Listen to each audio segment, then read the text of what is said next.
All right, so I am on site right now. It's so exciting because there's so much history in these buildings. You know, a lot of people think, well, there's no evidence of UFOs, there's nothing. Well, no, there's a lot of evidence.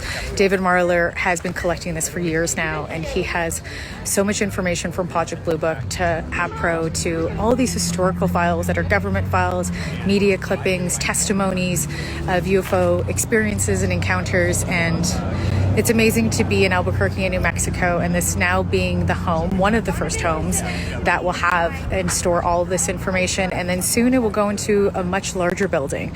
So this is just phase one of all of this. And I'm just extremely proud of David Marler and the team. And I'm just very happy to be here. I'm going to take you into one of the first buildings.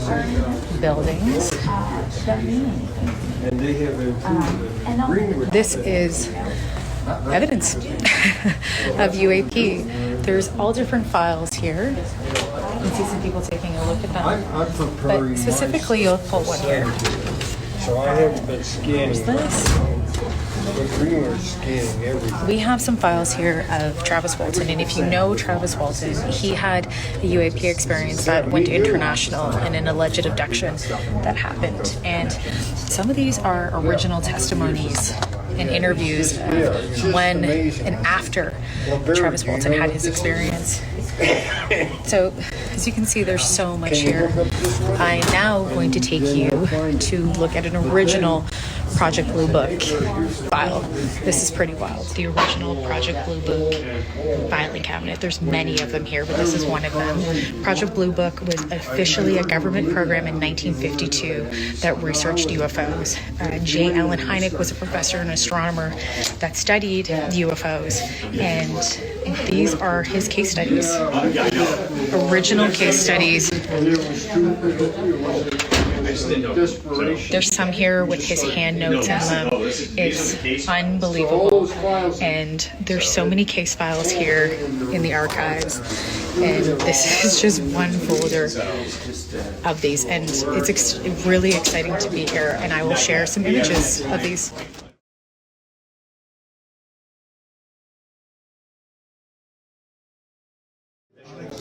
Jason's here with me, a good friend of mine who is the chief strategist here, and he's going to explain the APRO files to everybody and give us a little bit of rundown of what we have, because I think you were saying we thought these were lost. Yeah, so APRO files it was one of the largest UFO research organizations of its time, and they've collected amassed decades worth of files here, and they went missing in the 90s, and so all the researchers were like concerned that they were lost forever. Right. And we were very lucky to get a call. Really, Dave created a relationship. We got a call from the guy who had them just 2 years ago, and he literally brought them over to us, and so now we have them for everyone to enjoy. It's amazing. Yeah. And we're going to show you these maps too, so giving us interesting is if you're Canadian or American. But these are original maps from APRO, but these were researchers were all over. Yeah, so you'd probably assume that it's actually like sightings, like UFO sightings.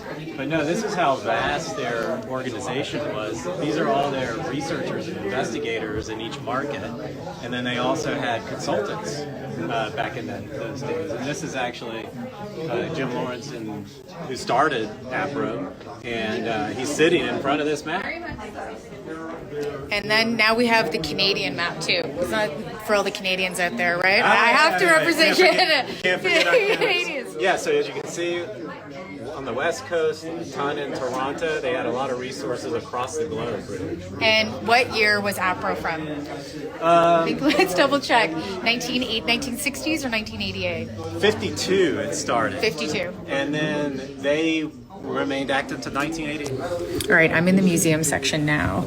And again, for all the Canadians, if you remember the Falcon Lake case, you'll know that Stephen Michalak had a UFO experience and alleged radiation burns, both with on his shirt that ended up penetrating his skin, and it charred his glove. And he had a close encounter experience and said that he saw occupants within the UAP. It is an amazing Canadian story, and it was in the APRO files.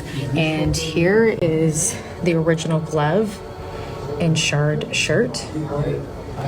There are media records, and there's hospital records of him having radiation burns from his alleged experience.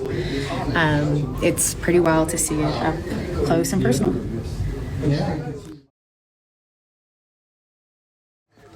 Now I'm going to show you the soil sample that David Marler showed me earlier today in the case files that they pulled out. When he pulled out the glove, they ended up finding they had some original soil in that case file. So he has that still as evidence, and it's pretty wild to see. And this is a controlled soil sample from the Stephen Michalak case.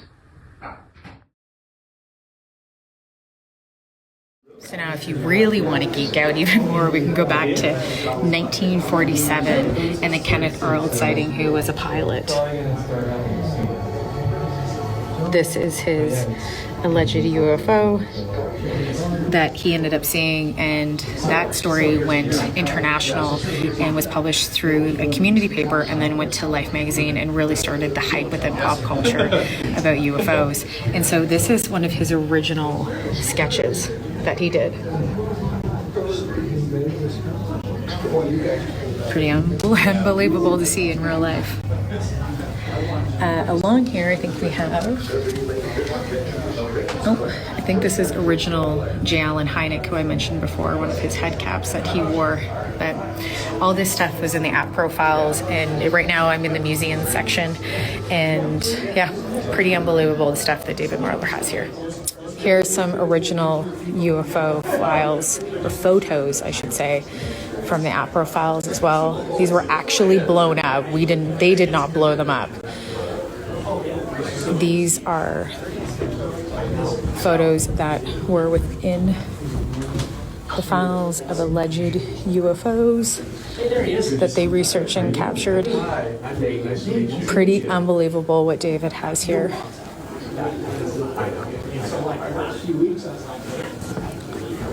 So these are older photos, obviously, but these are real records, evidence of alleged UAP.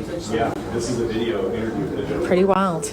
Okay, so I'm here with the man of the hour. This is David Marler, a friend and an amazing historian. He owns New Fork, this amazing facility that's open that has so much UFO history that's rich, and he has been saving it for how many years now? Myself and my colleagues for decades, quite literally. So it's unbelievable, the stuff that he has.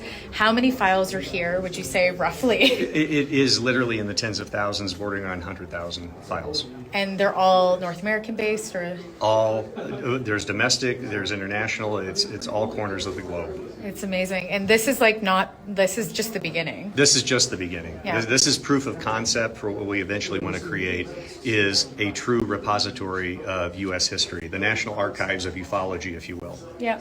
And you guys are here first with me, so I'm so excited, and we're going to see David do his presentation in a little bit. So see you soon.